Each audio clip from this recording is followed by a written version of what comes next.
vamos a tomar contacto con el analista internacional Raúl Sor. Raúl, te interrumpimos de tus vacaciones, pero la actualidad manda ya desde ayer, así que retomamos el contacto. ¿Cómo estás y cómo estás viendo esta situación que no esperábamos que fuera a esta escala? Buenas tardes. Hola Matilde, sí, yo creo que lo que está ocurriendo ha interrumpido la vida o la normalidad de la vida para mucha gente y lo veo con una gravedad enorme porque termine como termine esta situación, no sabemos cómo va a culminar, esto va a dejar heridas, huellas muy profundas por décadas. Es decir, esto es un punto de inflexión en las relaciones internacionales y desgraciadamente, en primer lugar, por cierto, Rusia y Ucrania van a tener que vivir con las consecuencias de esto, pero también Europa y el resto del mundo. Sí, porque Europa no veía un conflicto de este nivel y lo ha dicho Ursula von der Leyen, que esto es lo más grave que ha ocurrido desde el año 45. Ahora te quiero preguntar, la respuesta de Occidente y de Europa frente a este conflicto, ¿ha sido del nivel que se espera o que se necesita para frenar a Vladimir Putin? Yo creo que Occidente no tiene la posibilidad de enfrentar una situación de este tipo sin arriesgar un conflicto generalizado.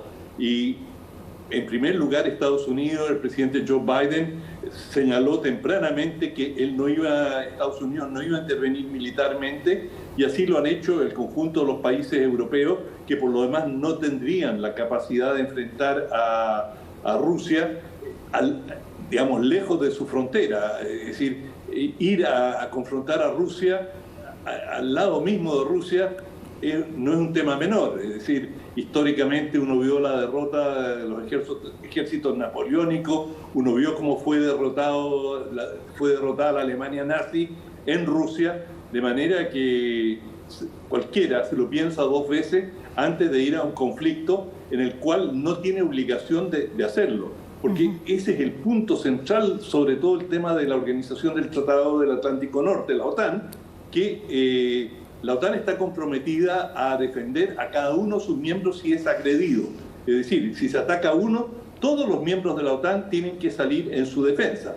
Pero justamente ese es el punto con Ucrania. Ucrania estaba jugando con la idea de entrar a la OTAN, y eso fue lo que despertó las alarmas para Rusia. Y dijo, bueno, una vez que Ucrania entra a la OTAN, está fuera de nuestro alcance, porque sería comprarnos un pleito con todo Occidente militarmente en forma directa. Y en forma preventiva, sin esperar de que, digamos, Ucrania consolidara esta voluntad, ellos decidieron intervenir. No se pensaba que era necesaria mucho, y yo creo que la mayoría de los europeos no pensaron de que Rusia iba a invadir, pero era siempre una posibilidad, pero que esto se iba a negociar de alguna manera y se podía postergar por plazo indefinido un posible ingreso de Ucrania a la OTAN. Bueno, no fue así, y hoy día, claro, Rusia ha tomado la iniciativa, y fíjate, déjame decirte algo, Matilde, súper importante que ha ocurrido hoy día. Uno de los discursos, uno de los planteamientos de Putin llamó a un golpe de Estado en Ucrania, llamó a los militares ucranianos a simplemente deponer el gobierno y que ellos, los militares, asuman la negociación con Rusia en la idea de que podrían llegar mucho más fácil a un acuerdo con los militares. Yo creo que lo que tiene en mente Putin es lo que ocurrió en la península de Crimea, en que Rusia invadió y los militares ucranianos que estaban apostados en la península de Crimea simplemente depusieron las armas y negociaron su libertad, y ellos fueron devueltos a Ucrania, los que venían de Ucrania, y los demás fueron dejados en libertad allí mismo. Por lo tanto, Yo creo que eso es ahora, es bien audaz esa petición, es bien audaz esa petición, que es muy audaz esa petición por parte de Vladimir Putin, decirlo tan abiertamente, porque podría también ser un tema de horas de que se haga con el control de Kiev, de la capital, y con ello de los principales edificios de gobierno, pero plantearlo así de abierto o así de burdamente también llama la atención por parte de su modo de operar. Porque más allá de lo que... algo ahí, Matilde, ¿sí? Que es muy importante. El gran temor de los rusos y la pesadilla de los rusos, que es la pesadilla para cualquier ejército, es entrar y tomar ciudades. Las ciudades suelen ser catastróficas para los ejércitos y lo último que quiere Putin es tener que tomar Kiev. Si pudiera reemplazar al gobierno sin tener que dar una batalla, sin tener, como tú señalaste, que ocupar edificios y esperar allí una rendición, el colapso del gobierno, sin tener que entrar a la ciudad, sería la opción favorita para cualquier ejército. Los ejércitos le tienen pavor a tener que combatir dentro de ciudades y sabemos que los ucranianos le han repartido armas a la población, aparte de las Fuerzas Armadas que están dentro de las ciudades, y una vez que tú entras a combatir en las ciudades es, digamos, la cantidad de víctimas civiles que inevitablemente van a ocurrir. Todo esto te cambia completamente la perspectiva de la opinión pública ucraniana, que si bien ahora está en shock y rechaza la invasión, una vez que corre sangre en grandes cantidades y mueren civiles, gente inocente, la figura cambia bastante. ¿Y cómo ves el comportamiento que ha tenido el presidente Zelensky de pedirle a la población que luche, que tome armas, que el gobierno va a entregar armas? Incluso es un llamado bien desesperado que utilicen bombas Molotov. ¿Es solamente testimonial o pudiera ser efectivo en este escenario que tú dices que a los ejércitos no les conviene, no se les da, es muy fuerte entrar a las ciudades? Bueno, la esperanza de Zelensky es que precisamente el ejército ruso entre a Kiev o a otras grandes ciudades. De hecho, cuando los ejércitos entran, se agrupan en ciertos lugares de la ciudad, no tratan de ocuparla completamente, pero el tiempo, una vez que tú entras a una ciudad, el tiempo comienza a correr a favor de los defensores. Es decir, un ejército que está estacionado sin poder desplegarse es un ejército que comienza a ser víctima de atentados, de ataques, francotiradores, incluso ejércitos muy experimentados, es decir, con una historia de guerra permanente, como el israelí. Cuando entraron al Líbano, se mantuvieron en las puertas de Beirut y no ocuparon Beirut, porque saben qué es lo que significa entrar a una ciudad. Te digo, eso... Todos los ejércitos a lo largo de la historia han evitado la conquista de ciudades. Me refiero principalmente a partir del siglo XX. Pero todavía estamos viendo, claro, lógicas del siglo XX en una guerra que se está librando en un escenario del siglo XXI, donde las posibilidades cibernéticas son muchísimas. ¿Por qué crees que eso no se ha activado? Yo creo que se ha activado y que, bueno, la OTAN le está brindando, el secretario general de la OTAN, el señor Stoltenberg, ha señalado que Ucrania está recibiendo una asesoría masiva por parte de la OTAN, precisamente en defensa contra ciberataques.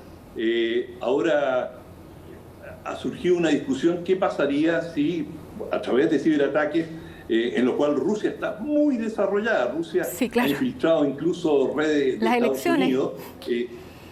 Claro, no solo en las elecciones, sino que redes eléctricas, redes de comunicaciones, y en Ucrania sin duda que lo ha hecho. Rusia está muy desarrollada en ciberguerra, pero eso sería otra dimensión de la guerra, y hasta el momento creo que el criterio de los rusos ha sido evitar alienar a la población ucraniana. Es decir, en el planteamiento de Putin es que Ucrania en realidad es parte de Rusia y que son una misma población y que son hermanos de sangre y que deberían vivir juntos como lo han hecho en el pasado. Ahora, si tú empiezas a mortificar abiertamente y en forma masiva a la población, una cosa es el espíritu patriótico que tienen los ucranianos, que por supuesto no quieren tener a los rusos dándoles órdenes, pero ya otra es si tú empiezas a cortar la electricidad, empieza a morir gente en los hospitales, en fin, comienzan a ocurrir una serie de situaciones que hasta ahora, por lo que sabemos, quizás no hay que adelantar juicios, pero por lo que sabemos, el ataque ruso ha sido bastante quirúrgico. Han pasado por las ciudades, han circulado por ellas y han tratado de no dar con blancos civiles y no causar víctimas innecesarias. Y eso es parte del planteamiento político básico de Rusia. O sea, somos hermanos y no tienen nada que temer de nosotros. Lo único que y así lo ha planteado Putin, nosotros tenemos dos objetivos. Uno, la desnazificación de Ucrania, es decir, sacar los elementos de ultraderecha fascistas que están en el gobierno, que no son tantos, los hay, pero no son tantos. Es decir, ese objetivo no amerita una invasión, es un eufemismo, una manera de decir cambio de gobierno en Ucrania. Queremos colocar uno que no sea favorable, y a eso lo llaman desnazificación. Hay que entenderlo dentro de los códigos políticos. Y lo otro es conseguir la neutralidad de Ucrania, es decir, Ucrania se compromete a nunca integrar la OTAN y por lo tanto no ser un aliado de Occidente y mantenerse más o menos, aunque no bajo las órdenes, cerca de Rusia, o por lo menos no contradecir a Rusia en sus intereses estratégicos, y ciertamente no aceptar la instalación de tropas extranjeras y de armas que puedan amenazar a Rusia en su territorio. ¿Te llamó la atención la declaración? Sí, ¿te llamó en ese sentido la atención la declaración de la portavoz de Exteriores rusa, que dice que la adhesión a la OTAN de países como Finlandia o Suecia pudieran también tener graves consecuencias políticas y militares? Sí, claro. Bueno, Finlandia es el ejemplo que se ha dado siempre durante mucho tiempo. Finlandia fue, y se hablaba de la finlandización, es decir, Finlandia coexistió con la Unión Soviética, pero fue, por decirlo de alguna manera, un vasallo en términos de política exterior de Moscú. Es decir, Finlandia garantizaba su seguridad acatando todos los términos que le imponía Rusia. Suecia se ha mantenido fuera de la OTAN y también durante la Segunda Guerra Mundial ha tenido siempre una historia de neutralidad. Por lo tanto, estos dos países han sido, para todos los efectos prácticos, neutros. Y el hecho que hoy día Rusia los amenace y les diga, ojo, si ustedes van a... Suecia tiene una posición pro-occidental, claramente, y también Finlandia. Pero si ustedes van a tomar un rol más proactivo en esto, ándense con cuidado porque se van a encontrar con nosotros. Y de hecho, a mí me ha sorprendido el lenguaje virulento y yo diría torpe por parte de Putin cuando señala si alguna potencia interfiere en nuestro proyecto actual, en la invasión a Ucrania, bueno, se van a encontrar con una represalia como no se ha visto nunca en la historia. Cuando se usan esas palabras, yo lo entiendo y muchos analistas lo hemos entendido así, que es una mención velada a las armas atómicas. Y cuando uno empieza a sacar el arsenal nuclear y mencionar la posibilidad, aunque sea en forma, digamos, indirecta, yo creo que vamos por mal camino. Raúl, pero claro, Suecia y Finlandia, que están escuchando esta amenaza, se ven como los dos territorios, los dos países que, digamos, están cerca en forma física y que pudieran ser objetivos también de Vladimir Putin, o eso está fuera del alcance de él y la posibilidad de protegerse bajo el alero de la OTAN no sería tan necesario? Bueno, digamos, cuando la Unión Soviética, Rusia te amenaza, estás pensando en la Unión Soviética porque Finlandia tuvo una guerra justo antes de la Segunda Guerra Mundial. Finlandia fue invadida por la Unión Soviética y la Unión Soviética le fue muy mal. Es decir, Finlandia con recursos muy inferiores montó una defensa histórica extraordinaria finalmente los finlandeses recibieron apoyo de la Alemania nazi y lograron rechazar la invasión soviética, pero los soviéticos un poco quedaron al desnudo en su incapacidad militar al no poder vencer en Finlandia. Por lo tanto, los finlandeses tienen una historia ya remota, pero tienen una historia de enfrentamiento con Rusia y han estado siempre en una situación complicada. Pero yo creo que esto también hay mucho de amenaza, mucho de advertencia y no necesariamente nada de esto va a llegar a hechos concretos. O por lo menos es lo que esperarán los suecos y los finlandeses. Raúl, y otro de los actores principales que hoy día entró en acción, que ayer veíamos que estaba un poco tímido o acallado, tímido no es la palabra para un gigante como China, pero hoy día Xi Jinping habla con Vladimir Putin y le pide que inicie negociaciones. Y al parecer, al único que pudiera escuchar Putin es a China. ¿Por qué crees que China interviene de esa manera? ¿Qué es lo que está viendo amenazado China?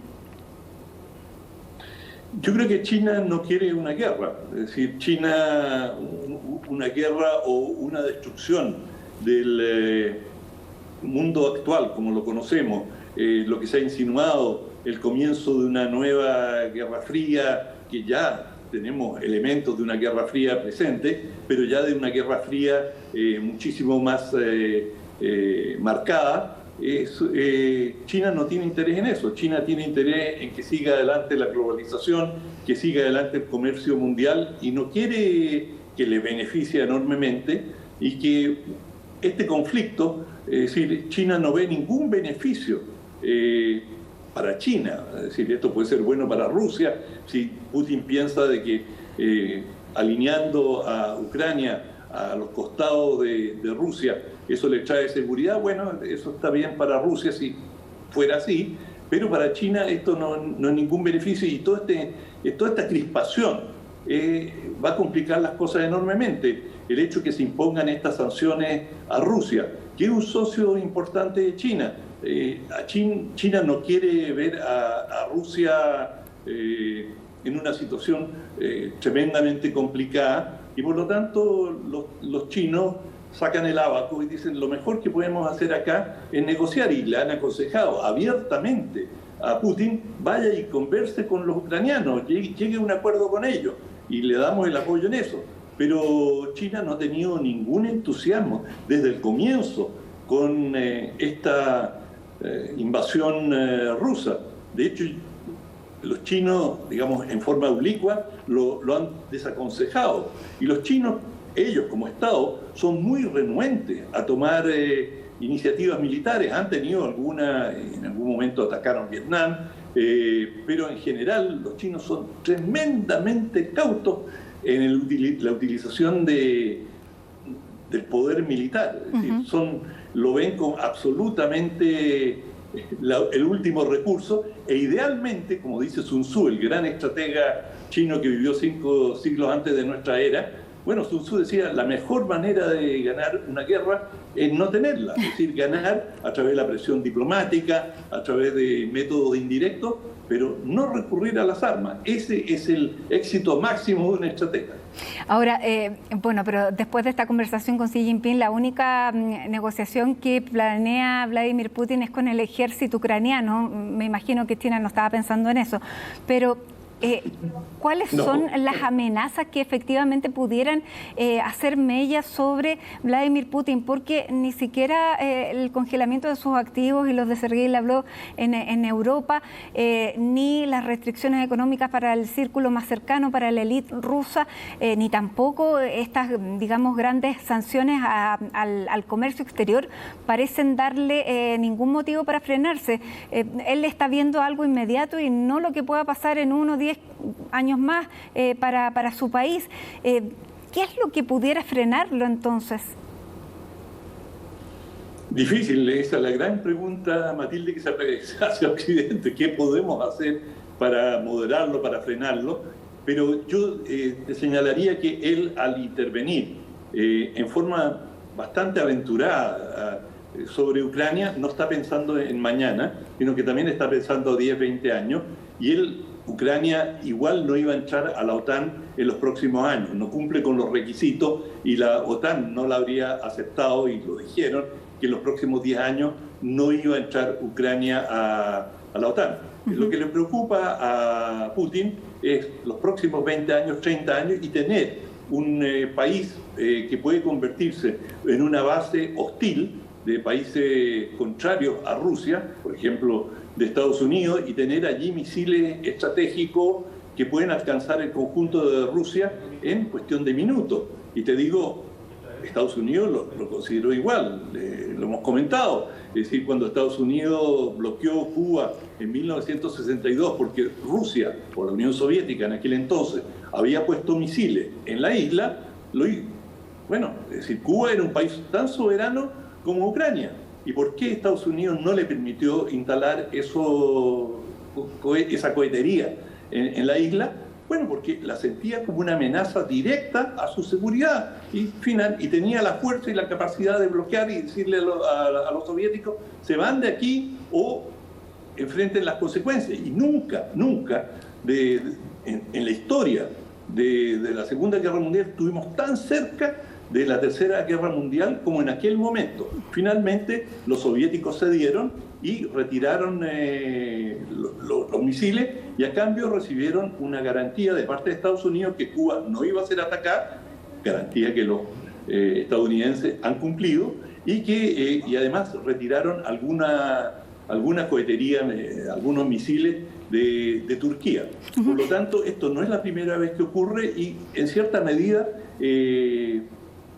Moscú está invocando este precedente. Es decir, nosotros no tenemos por qué aceptar una amenaza directa o un país que se preste para ser una amenaza para nosotros, como sería la situación de si Ucrania entra a la OTAN. Además, si Ucrania entra a la OTAN, bueno, si hoy día Ucrania fuera miembro de la OTAN, estarían abanicándose porque dirían: tú me tocas un pelo y se te viene el mundo encima. Claro, no habríamos llegado a esto, claro. De la OTAN eso no pasa. Ahora, Raúl, palabras que hemos tenido muy pocas para el presidente ucraniano Zelensky, porque ¿cómo Ucrania llega a este punto? Por la audacia y responsabilidad. En las últimas horas hemos visto gestos que uno pudiera calificar de heroicos, pero claro, está siendo un poco consecuente con lo que él llevó el país hasta este momento, que él dice que se va a quedar, que no va a huir como lo han hecho sí otros mandatarios en una situación similar. ¿Cómo ves la figura de él, que era este comediante del que hemos hablado tan poco, porque parece que hasta ahora no había existido? Fíjate que es bien interesante Zelensky, porque precisamente cuando Rusia acusa a grupos nazis de estar gobernando, lo primero que señalan el gobierno ucraniano es: pero miren, si fuera tan nazi el gobierno, ¿ustedes creen que tendrían a un jefe de Estado judío? Porque Zelensky es judío. Y eso lo usan como un argumento para señalar de que sí, hay grupos neonazis, hay una brigada del ejército que tiene una muy mala reputación desde el punto de vista político, pero son grupos, como tú podrías decir, grupos fascistas que existen en Francia, en Alemania, Alternativa para Alemania, y nadie se le ocurría en su sano juicio decir de que Alemania es neonazi, o qué sé yo, Francia. Claro, no están en el gobierno, y algunos de estos elementos, pero que son elementos minoritarios. Y para desmentir esto han subrayado, ya que la pregunta es sobre Zelensky, que Zelensky, digamos, ganó las elecciones en su plataforma con un tema principal: la anticorrupción. Los niveles de corrupción en Ucrania son descomunales, y por lo tanto toda la campaña que él hizo tuvo un éxito enorme, y se vio en él, en este comediante, una posibilidad de cambio. Claro, pero no hubo tal cambio, porque parece que la situación de corrupción continuó igual. Se hicieron las carreteras, pero no sabemos a qué precio, y finalmente está en esta situación. Bien, Raúl, bueno, solamente nos queda observar los movimientos de las próximas horas y seguir el análisis a medida que eso vaya ocurriendo, pero claramente no pensábamos que íbamos a llegar a este momento. Te queremos agradecer, sin duda, haberte sacado de las vacaciones, pero sin duda que la situación lo meritaba, así que gracias nuevamente y ya nos veremos por acá. Que estés bien. Listo, un abrazo, chao.